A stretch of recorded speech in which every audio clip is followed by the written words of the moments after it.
Olá, outra semana, outra oportunidade que nós temos de compartilharmos juntos da palavra do Senhor nosso Deus. Eu te convido que você fique uns minutos mais comigo e eu gostaria muito de compartilhar um texto das Escrituras Sagradas com você. 2 Samuel, capítulo de número 16, versículo de número 20. E nós temos uma história muito triste que se passou em Israel.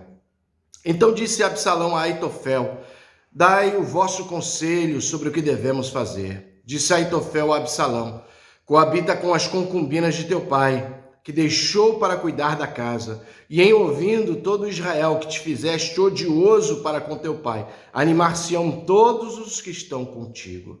O conselho que Aitofel dava naqueles dias era como resposta de Deus a uma consulta.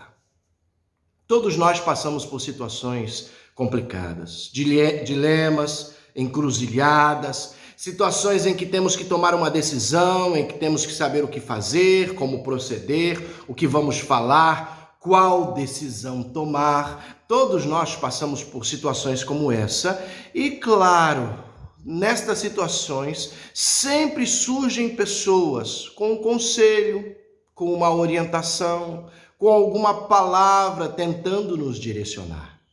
Nós brasileiros temos um ditado muito popular que diz que se conselho fosse bom, não se dava, se vendia. Não, claro que eu não vou rechaçar, descartar um bom conselho. Um bom conselho é sempre bem-vindo. O problema é quando, diante de um dilema, diante de uma encruzilhada, diante de uma situação complexa em que temos que saber o que falar, como fazer, como proceder, que decisão tomar, vem uma pessoa com um mau conselho, com uma má orientação. Como aqui no texto que eu li com você.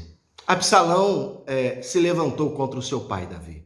Davi era rei em Israel, Davi estava reinando em um Israel unificado, até que o seu filho Absalão se levantou contra ele.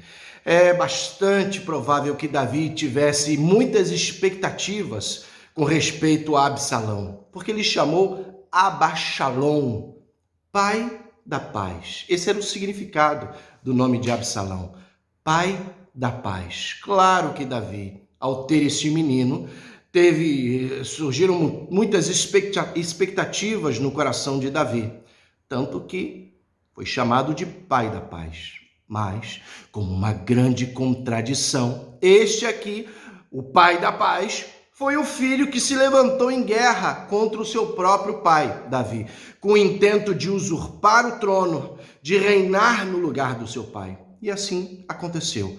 Absalão se revoltou contra o seu pai, se levantou contra ele, levou grande parte do povo de Israel a uma grande rebelião.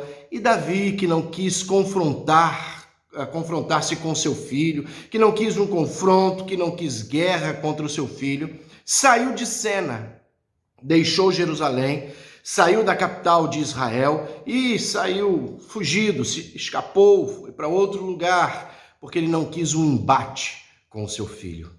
Diante dessa situação em que Jerusalém estava livre, que Absalão já estava ali ocupando o palácio do seu pai de maneira indevida, ele foi até Aitofel. Aitofel era um homem que tinha um tipo de palavra que era considerada como se fosse uma resposta de Deus para qualquer classe de consulta. E quando Absalão foi ter com Aitofel, ele pediu um conselho, ele perguntou: o que eu devo fazer? Aitofel, que deveria ter dito: volte à comunhão com teu pai, esqueça essa rebelião, vá ao encontro do seu pai, traga-o de volta, que você tenha paz com o teu pai. Aitofel, que poderia dar um conselho pacificador a Absalão, veio com esta palavra: vá até o palácio, tome todas as mulheres que ficaram ali no palácio cuidando da casa, coloque todas elas no terraço da casa e você e os teus homens vão violar todas essas mulheres em público, à luz do dia. Este foi o conselho que ele recebeu. E Absalão, sem nenhum tipo de discernimento, crendo até que este aqui era um conselho que veio da parte de Deus, foi e fez tal qual Aitofel havia dito. Tomou todas aquelas mulheres, levou essas mulheres ao terraço do palácio e violou todas elas em público, à luz do dia, para a vergonha dessas mulheres. Eu imagino o coração delas sendo violadas em público, sendo tomadas à força, à luz do dia, para que todos pudessem ver tal vergonha, tal constrangimento, tamanha violência. E o que mais me assusta é que Absalão tratou isso como normal e que o povo tratou tal coisa como se fosse normal. E Aitofel trouxe tal conselho como se fosse algo vindo da parte de Deus.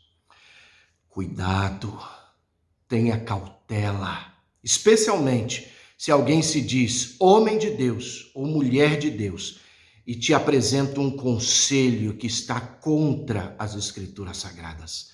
Tenha cuidado. É claro que numa situação de dilema, é claro que numa situação de crise, numa encruzilhada, em uma situação que eu não sei o que fazer, é claro que um bom conselho é muito bem-vindo. Uma boa orientação dos teus pais, de pessoas mais velhas, mais sábias, de gente que te ama, de gente que quer o teu bem. Um bom conselho, uma boa orientação é sempre bem-vinda, é claro. Agora, como eu posso discernir o que é um bom conselho? Um bom conselho, ele tem que estar de acordo com as Escrituras Sagradas. Se ele não está de acordo com a regra, com a lei de amor que está nas Escrituras Sagradas, ele não é um bom conselho. Um bom conselho é um conselho que gere pacificação. Se vai gerar paz, se vai solucionar um dilema, se vai gerar pacificação no seu coração, paz no seu coração e vai pacificar a história, este é um bom conselho. Um conselho que vai colocar mais lenha na fogueira, que vai gerar mais transtorno, é um conselho que tem que ser descartado. Cuidado, tenha prudência, tenha cautela. Aitofel veio com o mau conselho a Absalão. E Absalão não teve nenhum discernimento, nenhuma prudência naquele instante. Caiu diante de um mau conselho. Que você nesta semana tenha cuidado. Caso você esteja num dilema, numa situação um pouco mais complicada, cuidado. Escute bem os conselhos e saiba discernir aquilo que é bom e aquilo que não é bom. Peça a orientação do Senhor. Veja se a pessoa que te deu o conselho é alguém que te ama, alguém que é sábia ou sábio, alguém que tem uma palavra de pacificação, que esteja de acordo com as Escrituras Sagradas. Desta maneira, você pode seguir bem esse conselho. Será um bom conselho que te ajudará a tirar este nó, a sair deste labirinto, a sair dessa encruzilhada. Que Deus te abençoe, que Deus te fortaleça, que assim seja esta semana, no nome santo do Senhor Jesus. Amém.